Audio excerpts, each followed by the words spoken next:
Sorry guys, other video kind of cut out on me, so I'm going to finish what I was saying. So, we want to know if this is a linear equation.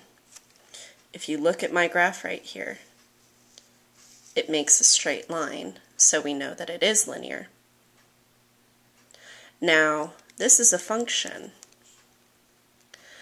but if y'all recall from before, test 1, we know that in a function, for every x value, we can only have one y value. So this is true. We can make a vertical line anywhere on this graph, and we will only hit it one time. So this is a function.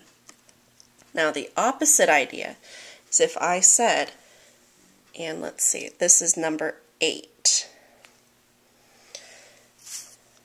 So number 8. When x equals 3, we have to make a graph, x and y. So x can only equal 3, but y can be anything. So if I graph that,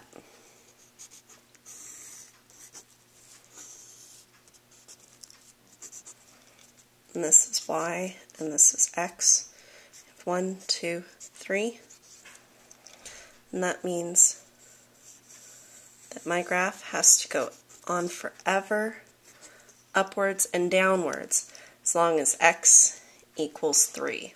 So this is not a function. And this is the only way that you can really write it. It's kind of more of a statement. Now, for number 4, we need to determine the x-intercept and the y-intercept of each linear function and describe what the intercepts mean. If we look at this graph, now what I told you guys is the origin is the intersection of the x and y axis. Usually the point 0, 0, but not always. Now we have to really look at how this graph is labeled, because if you notice, 0 is up here. 0 is here and up here. Okay? So, we want to know what our zeros mean. If we look at this point, we know left and right is our first value, so 1, 2, 3, 4, 5.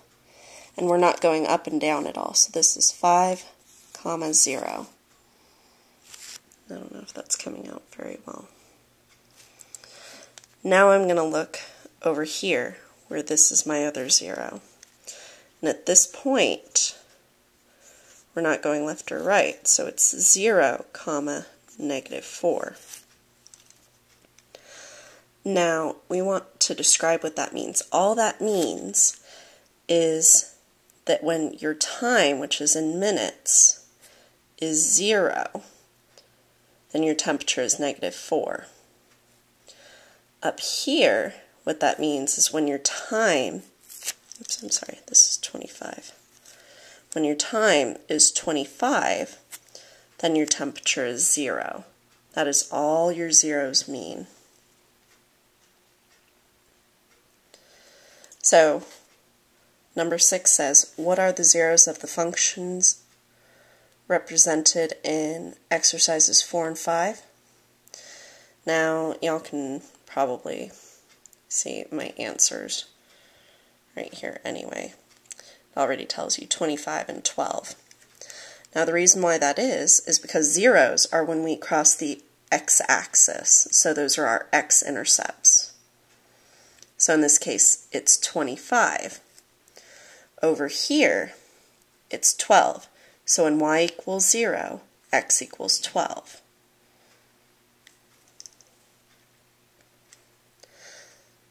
Okay.